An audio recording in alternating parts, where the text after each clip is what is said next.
നമുക്കറിയാം, നമ്മുടെ വീട്ടിൽ TV ഓൺ ചെയ്താൽ ഏത് പ്രോഗ്രാമും വീട്ടിലെടുക്കാം. ഇപ്പം മിക്കവാറും എല്ലാ വീടുകളിലും ഹോം തിയേറ്റർ വരെയുണ്ട്.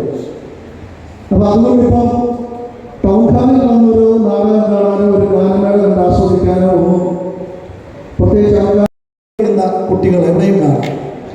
ഇപ്പം നമ്മളെല്ലാവരും ഈ ഫോണിൽ ഇപ്പം ഇപ്പോഴത്തെ പുതിയ തലമുറ ഈ പ്രസ്ഥാനം മുന്നോട്ട് പോകുക. പിന്നെ ഞങ്ങളെ പോലെ ആൾക്കാരുടെ തീരുമാനപ്രകാരമാണ്, അല്ലെങ്കിൽ ചെറുപ്പക്കാർക്കോ എന്തിനാണ് പറയുന്ന മാതാപിതാക്കൾ ഈ ഓഡിറ്റോറിയത്തിൽ ഇത്ര പോയാൽ വരാൻ അന്യം നിന്നുകൊണ്ടിരിക്കുക. അതൊക്കെ ഈ വർഷം ഞങ്ങൾ കാഴ്ചക്കാരായിട്ട് കേൾക്കുന്ന ഒരു വർഷത്തേക്ക് ഒരാഴ്ച മുമ്പാണ് പടം സിനിമ, അതിൽ 50 കോടി രൂപ ഒരു പ്രതിഫലം.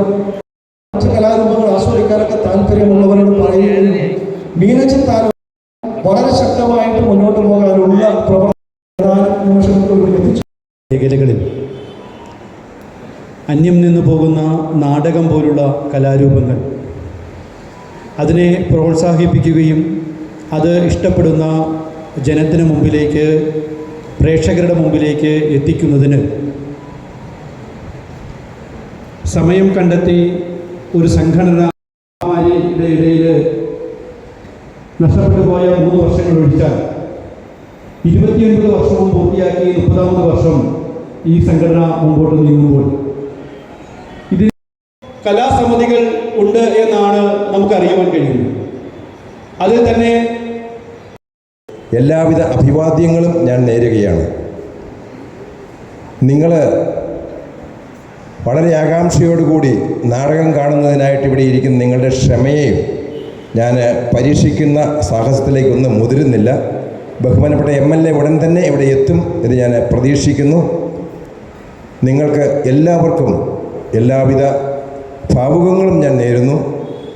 നമ്മുടെ നാടകം നമുക്കറിയാം, ഇന്ന് അന്യം നിന്നു പോകുന്ന ഒരു മഹത്തായ കലയാണ് നാടകം.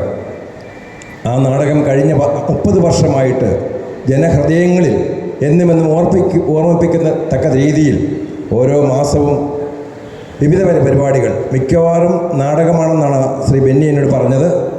അതല്ലെങ്കിൽ മറ്റ് കലാരൂപങ്ങൾ നമ്മുടെ ഈ കുറച്ചും കൂടെ കളർഫുള്ളായിട്ടൊക്കെ നടത്തണം എന്ന് ബെന്നിയും രാജേഷ് സാറും ഒക്കെ ഉൾപ്പെടുന്ന ടീം ഞങ്ങൾ വളരെ ആഗ്രഹിച്ചു. ഈ വർദ്ധിച്ചു വരുന്ന സാമ്പത്തിക ബാധ്യത തന്നെയാണ് നമ്മൾ കുറച്ച് വൈകാൻ ഇടയായത്. പക്ഷേ ഈ വർഷം നമ്മൾ തുടർച്ചയായി നമ്മൾ കണക്കാക്കുന്ന അടുത്ത മാസം 26-ാം തീയതി ഈ ടൗൺ ഹാൾ നമ്മൾ ബുക്ക് ചെയ്തിട്ട് ഒരു നാടകം നമ്മൾ അനൗൺസ് ചെയ്തിട്ടുണ്ട്. മുടക്കമില്ലാതെ ഇവിടെ നാടകം ഗാനമേള രീതിയിലേക്ക് ഹൃദയപൂർവ്വം ക്ഷണിക്കണം, സ്വാഗതം ചെയ്യണം. പ്രിയപ്പെട്ട MLA.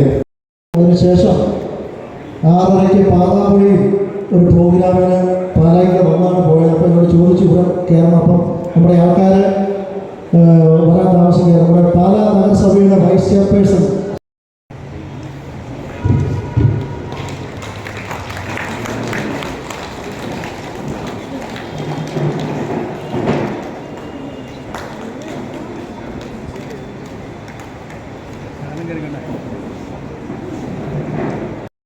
അതിൻ്റെ ഭാരവാഹികളെയും അതിൻ്റെ അംഗങ്ങളെയും ഹൃദയം തുറന്ന് അഭിനന്ദിക്കുകയാണ്. അത് കേവലം ഒരു ഔപചാരികതയ്ക്ക് വേണ്ടി പറഞ്ഞ ഭംഗിവാക്കല്ല. കാരണം കലാസാംസ്കാരിക രംഗങ്ങളിലുള്ള പ്രവർത്തനങ്ങൾ നടത്തുന്നതിന് ഒരു നാടിൻ്റെ ഒരു കലാഭിവാഞ്ചയെയും ആസ്വാദനത്തെയും ഒക്കെ ഉദ്ദീപിപ്പിക്കാനും പരിപോഷിപ്പിക്കാനും ഒരു വേദി ഒരുക്കുക, അതോടൊപ്പം ഒരു സമൂഹത്തിൻ്റെ ഒരു പരിച്ഛേദമായി, ഒരു ക്രോസ് സെക്ഷനായി പ്രവർത്തിക്കാനായിട്ടുള്ള ഒരു വേദി ഉണ്ടാക്കുക, ഇതൊക്കെ ഇന്നത്തെ കാലഘട്ടത്തിൽ വളരെയേറെ പ്രാധാന്യമുള്ള കാര്യങ്ങളാണ്. പക്ഷെ 30 വർഷം മുമ്പ് ഒരുപക്ഷെ അത്രമാത്രം പ്രസക്തി ഇല്ലായിരുന്നു.